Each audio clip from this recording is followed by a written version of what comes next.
Today is quote day. We're going to go over why you can accept that you're one with God. We're going to start off with the Bible and then the Bhagavad Gita. I think there's so much material within the Bible and the Bhagavad Gita.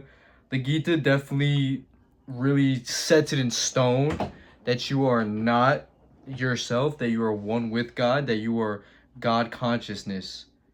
You are a part of him. So let's start off with the Bible. I want to begin with a quote saying, "In the beginning was the Word, and the Word was with God, and the Word was God." Right?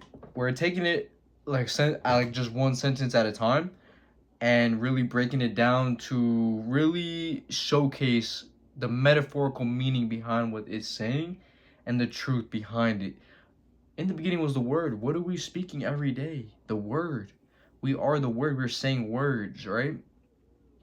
And the Word was with God, and the Word was God. Your Word is God. Your Word creates realities.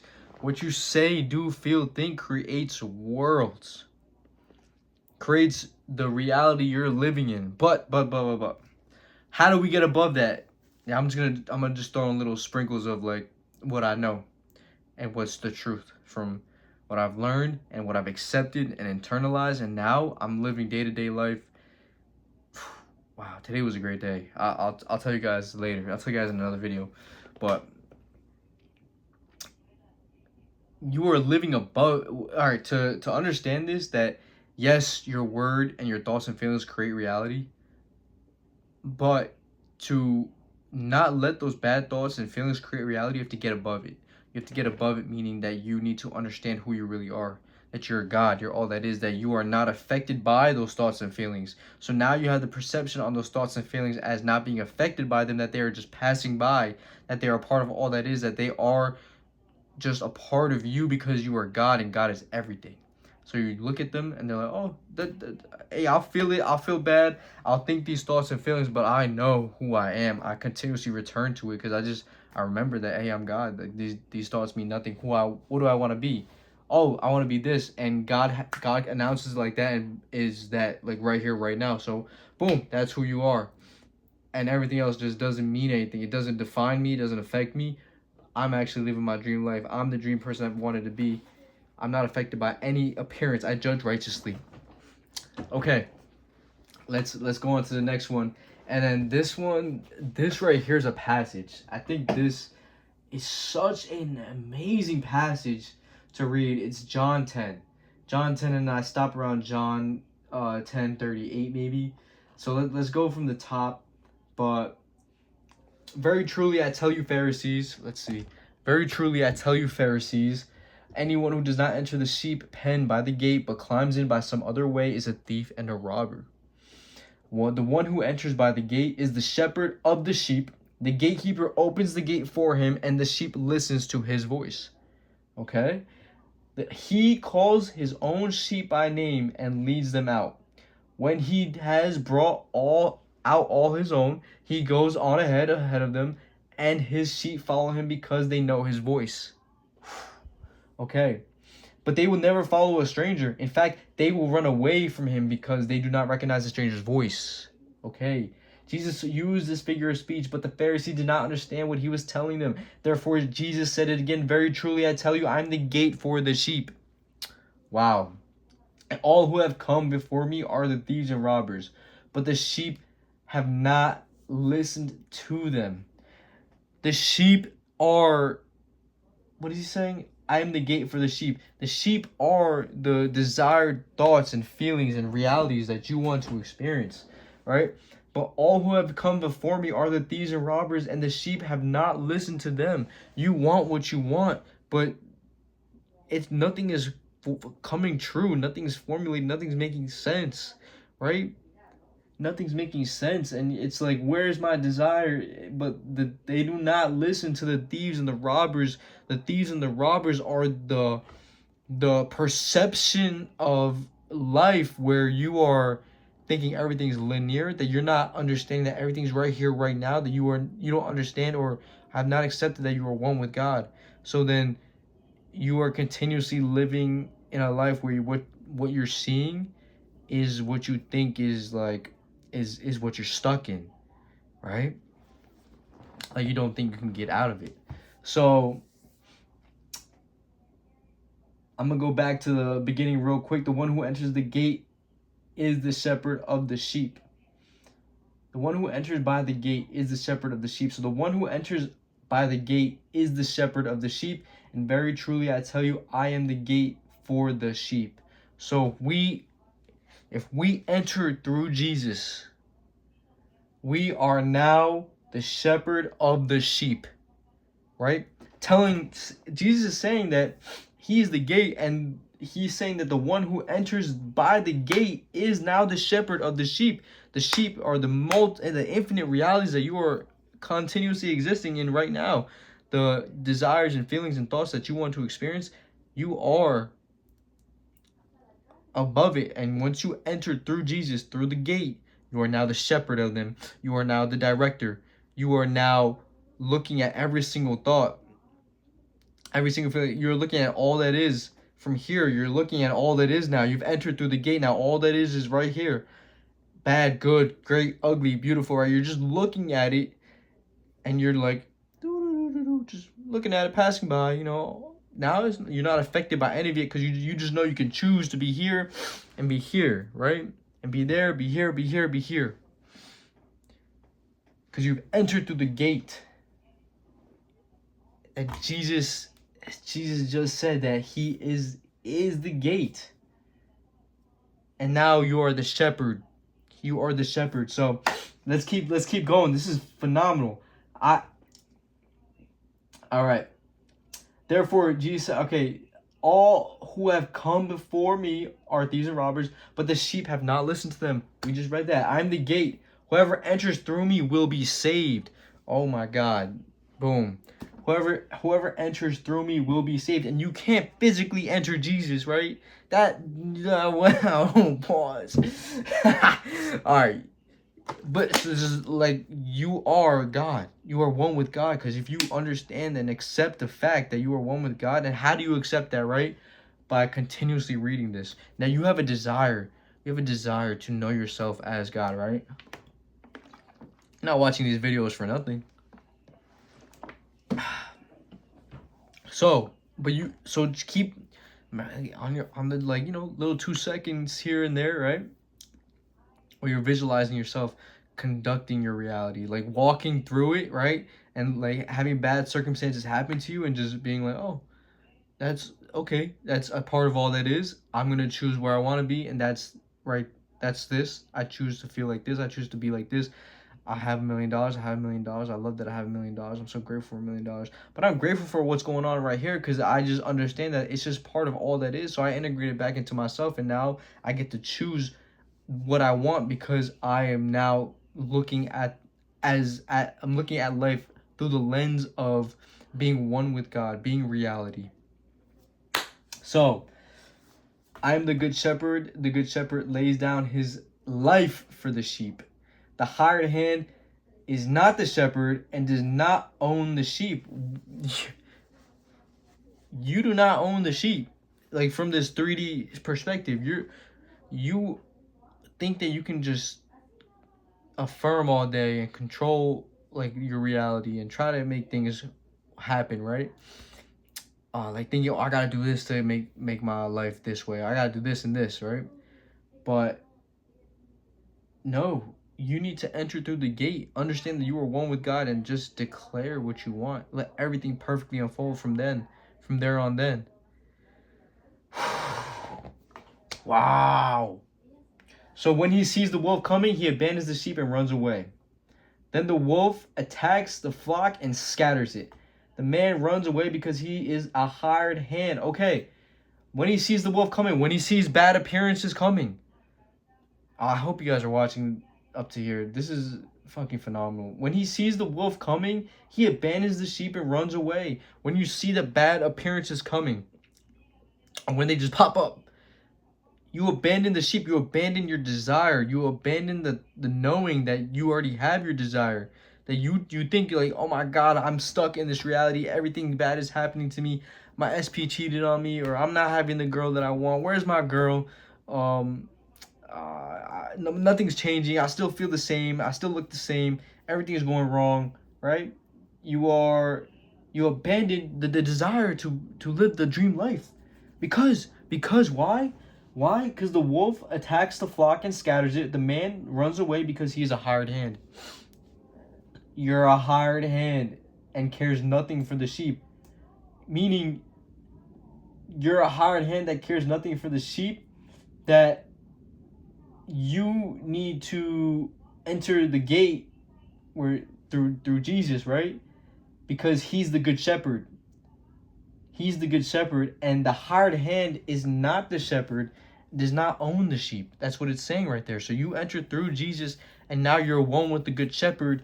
And when the wolf comes, you don't abandon your sheep, because you understand that the wolf coming, the bad appearance is coming, and then your desires that are right there are just happening like at the same time, because you're observing it now. You're just in the vertical, you're observing it, you're above it. And it does not affect you, because you know that, hey, what you want, I am God. I announce it right here, right now. It's right there. And that's who I am. And honestly, I have the most powerful sense of self, that I'm walking through these conditions and I'm unaffected by them, because I understand that who I really am. I know my desires right here, right now, and I'm letting everything unfold perfectly. I'm allowing everything, because how can I not allow everything when I'm all it is? I'm always at this observer mode, like in truly, like true nature, right? Who I really am. I entered through the gate. I'm one with Jesus now. I see everything from that perspective of just, hey, everything's below me and happening at the same time. It's all that is. I automatically, I'm allowing everything to happen, because I'm observing from this point of view. I'm allowing everything to unfold, everything to be there, because I have entered through the gate of Jesus, and God sees it all. God can just bring up anything right here, right now. God can, fill this water bottle up right here, right now, and then make it disappear right here, right now. Now, my phone ran out of storage, but I'm the good shepherd. I know my sheep, and my sheep know me. You know your desires, and your desires know you when you enter the gate through Jesus Christ. Because now you know yourself as one with the Father, one with God, one with Christ, right? Just as the Father knows me and I know the Father. Jesus is saying, just as the Father knows me and I know the Father. A lot of metaphorical, symbolic meaning here, where we are also one with Jesus Christ. That means we are also one with the Father, one with God. And I lay down my life for the sheep. I have other sheep that are not of this sheep pen. I must also bring them. They too will listen to my voice, and there shall be one flock and one shepherd. That means you are all that is. There too will be sheep, right? That are not of this sheep pen. I must bring them also, because you are all that is. There's only one reality. There's only one observer, right? And if you really think about it, if there's infinite realities stacked on top of each other happening at the same time, where you could just choose, it's just one, right? It's just one. And I have other sheep not of this sheep pen. I must bring them also. They too will listen to my voice, and there shall be one flock and one shepherd. So one shepherd is you, the observer, that has entered through the gate, that Jesus has said that you need to enter through the gate and get to him. You're not a hired hand anymore, right? You're not seeing the bad appearances, the wolf attacking, and then dropping your sheep and leaving them, dropping your desires and thinking like, hey, where the hell is my desire? Why is this happening to me? No, now you are one with God. Now you are entered the gate through the great gate through Jesus Christ. You are the observer, right? You are the shepherd, the one shepherd, and the one flock. Yeah, the one flock and the one shepherd, the one flock. And he said that there will be sheep that does not belong here, that are not of his own, right? That are not of this sheep pen. There are sheep, and then there's sheep not of this sheep pen. I mean, there's your desired reality, and then there's bad appearances that do not are unpreferred. You don't prefer them, but he must bring them also, because it's a part of all that is, and then brings them all together. And there's only one shepherd and one flock, and this flock is made up of infinite realities, thoughts, feelings, and choices that you can make. The sheep, right? The sheep that you prefer. You select where you want to be, and you let it unfold perfectly, because yes, you are choosing But even Jesus said he must bring in the bad as well, because it's a part of all that is. Right? God has access to everything. He's just explaining his mechanisms here. He's just explaining the truth right here. That's it. And you choose from that. Oh my God, you are just one shepherd, one flock. One flock is just infinite realities. One shepherd, one flock. One shepherd, one flock. Here, choose. All right? All right, we're breaking this down. We're breaking this down, guys. This is amazing. They too will listen to my voice, and there shall be one flock and one shepherd. The reason my Father loves me is that I lay down my life only to take it up again. No one takes it from me, but I lay it down of my own accord. I have authority to lay it down and authority to take it up. This command I received from my Father. Symbolic, metaphorical, talking about Jesus, saying that you are one with Jesus and you have this command that you receive from your Father, that you get to choose whether to lay it down your life or take it up again, right? You get to choose to pick the reality that you want to live in. You get to choose to do anything. I think the main point here is I have authority. I have authority. That's it. That's all you gotta know, yo. He says, I have authority to take it up again. I have authority to lay it down. And whatever take it up and lay it down means, I don't know. But he's saying I have authority. This command I received from my Father. No one takes it from me, but I lay it down of my own accord. No one takes your desire away from you. No one takes it down. No one takes it away. You have just decided to perceive that it is a way, so you're letting it go on your own accord. You are thinking that it's away from you, but that's from your own 3D perspective, right? But actually, even scratch that, because that wouldn't even make sense, because we are now one with Jesus. We're in the gate, so no one takes it away from me. He has the authority to be like, okay, I'm living in this preferred reality. Do I want to live here anymore? Nope. Shoo. I'm choosing another reality. But it's the main point is I have authority. I have authority to lay down this command I received from my Father. And Jesus saying, the only way you can, the only good shepherd that you can be, to be the observer, to be one with God, is you have to enter the gate through him. And now you have the authority to lay it down and take it up again, and this command is received from God itself. Let's see. Then came the festival of dedication at Jerusalem. It was winter, and Jesus was in the temple courts, and blah, blah. How long will you keep us in suspense? If you are the Messiah, tell us plainly. Jesus answered, I did tell you, but you do not believe. You do not believe. The works I do in my Father's name testify about me. Okay? But you do not believe because you are not my sheep.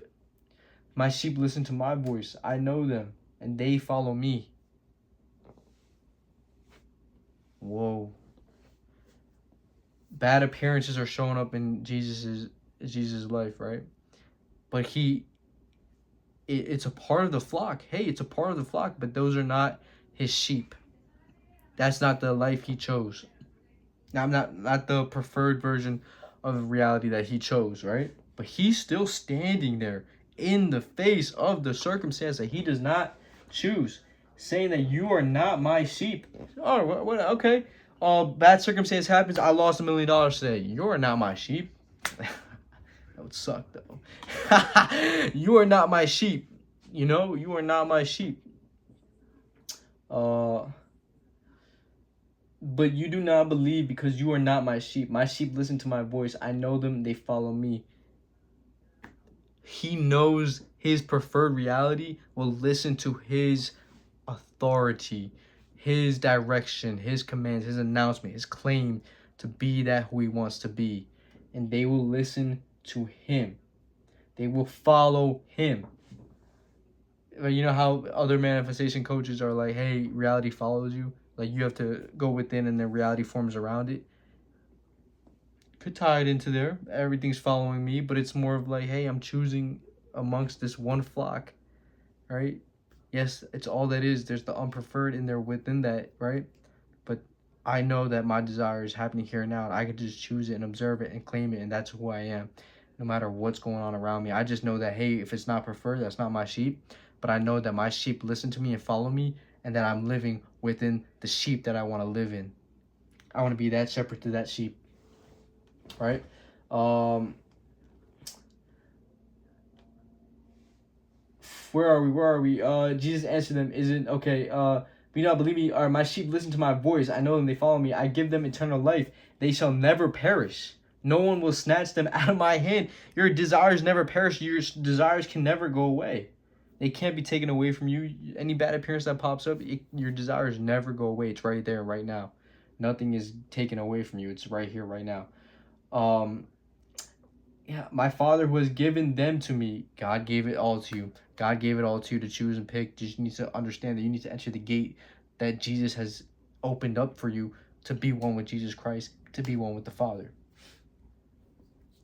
Who has given to me greater than all? No one. My Father who has given them to me is greater than all. No one can snatch them out of my Father's hand. I and the Father are one.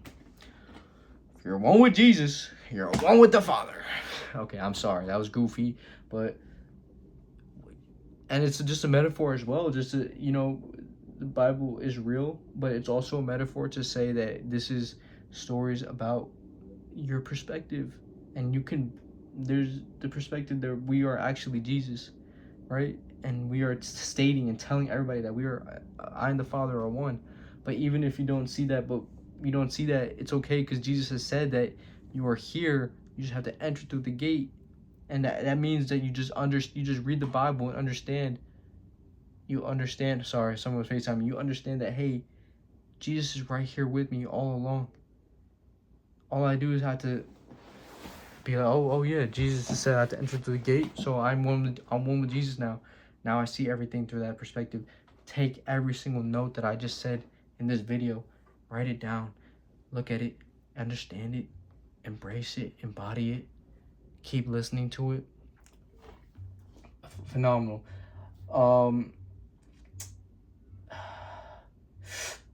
Again, his Jewish opponents picked up stones to stone him, but Jesus said, I have shown you many good works from the Father. For which of these do you stone me? We are not stoning you for any good work, they replied, but blasphemy because you are a mere man claiming to be God. We're a mere man claiming to be God right here. And people are like, you can't say that you're one with God. You can't say that. How is that? La, la, la. Right? Jesus answered them, is it not written in your law, I have said you are gods? Is it not written in your law, I have said you are gods? Oh, I have said you are gods. Us. He's telling people that, haven't I told you already that you guys are gods? Right? If he called them gods, to whom the word of God came. Wow. The scripture cannot be set aside. What about the one whom the Father set apart as his very own and sent into the world? Why then do you accuse me of blasphemy because I said I am God's son? Do not believe me unless I do the works of my Father. But if I do them, even though you do not believe me, believe the works. Even if you do not believe me, believe the works. The nature of what is who you are. Believe the works, that you may know and understand that the Father is in me and I in the Father. Believe that work, the nature, the natural being that you are, that the Father is in me and I am in the Father. You can't get better and clearer than that. Again, they tried to seize him, but he escaped their grasp. Then Jesus went back across the Jordan to the place where John had been baptizing for early days. He stayed. Many people came to him. They said, though John never performed a sign, all that John is in a true place, many believed in Jesus. Okay, All right, that was it, guys. I honestly, like, I didn't expect this video to be this good, but this was great. Please rewatch this, not because I'm asking to, stack up views, stack up them views. But like, oh my, this was amazing. Like, I think it was John 10, right? Read John 10, and then come back to this video to get that understanding. Hey, this is what this really means. This is how you accept that you're one with God. I want to go more into the Bhagavad Gita too, because that really just that really dives deep into it. This is phenomenal though. I didn't really realize how amazing this passage was until reading it today, and then coming on here to explain it to you guys. Um, but I'm excited, guys. This is great. Now we know. Now we know. So lock in, listen to this, and let's start living the life of our dreams. Starting right now, I'm living the life of my dreams. I am the man that I've always wanted to be. My life is amazing. My body is amazing. My facial structure is beautiful. I'm such an attractive man. I got the most beautiful wife in the world. Oh my god. Oh my god. I'm getting so much attention. I love it. I'm blessed. I'm naturally just pure love, joy, happiness, and whenever the wolf comes, shoo, it's not my sheep. I know I've entered the gate through Jesus that I'm one with the Father, and I have authority that the Father has given me. Authority over this earth, over reality, over my perception. I'm not running away from bad appearances anymore. I understand that I'm all that is, that there's only one shepherd to one flock. That it's a part of, I had to take it with me. I'm one with God. God has everything within his hand like that. I'm here with the good, bad, and ugly. I understand I'm above it, so there's no meaning to the unpreferred. I understand that what I want is happening here and now, so I choose what I want, and that's who I am right now. That's not my sheep. I know my sheep listens and follows me. My sheep listens and follows me because I've entered through the gate to be one with Jesus, to be one with God. I'm not viewing the world from a 3D lens anymore, from a linear perspective that, why is this happening to me? How do I get out of this? No, I understand I'm already out of it. I'm above it all. I have the authority to lay it down and pick it back up. I have the authority to say, hey, that's a bad sheep. And I look at appearances, I judge them righteously, and that they don't mean anything to me. Because I know I've entered the gate and I'm one with Jesus. Right? And my sheep follow and listen to me. And that's it, guys. And you're accepting that because you're reading this passage, you're listening to me explain it. You see that Jesus has said, and the Bible has said in ancient texts. These are ancient texts, guys. These are like 5,000. Bhagavad Gita says, people say it's 5,000 years old. I believe that. But the Bible for sure is old as hell, right? So whether Jesus was real or not, somebody wrote this. Somebody wrote this, right? If God's real and he wrote this shit, he gave us the answers, right? But if God's not real, if you don't believe in God, but somebody wrote this, you could say, hey, maybe this is a power trip over people, but you don't write a passage like this to try to get control over people. Do you know what I'm saying? You don't write a passage like this to try to control people. This is an answer to your prayers. This is how to go through life with a perspective of greatness, of the perspective of knowing that you have authority over everything, that nothing really affects you, right? But you are one with the bad sheep, right? Because you're about the whole bad flock. So like whenever bad thought appearance pops up, bad thought feeling, maybe you're like cursing out somebody, or like you're really upset and you're really in the weeds, you just know that, hey, the bad flock is a part of this. So not nothing to run away from, nothing to fix. It's just, you're one with the bad flock, but you know that your sheep listen to you. That's not my sheep. That's not my sheep. I could feel it all. I could think it all. I could observe it all. Whatever. This is not my sheep. I know my sheep listen and follow me. That, hey, everything's unfolding perfectly for me, through me, as me, because I entered the gate to be one with Jesus. You accept that. You accept that by understand. You listen to me and understand it. And then you let, like, hey, just visualize yourself being the observer, right? Continuously do it. Continuously judge righteously to where you return. Keep remembering this. Just keep remembering this. That's how you accept it. Keep remembering this, and then it's one day it just pops. Right? Keep remembering this. Right? All right. I gotta go. This is phenomenal. You guys have a wonderful day. You're always having a wonderful day, and stay blessed.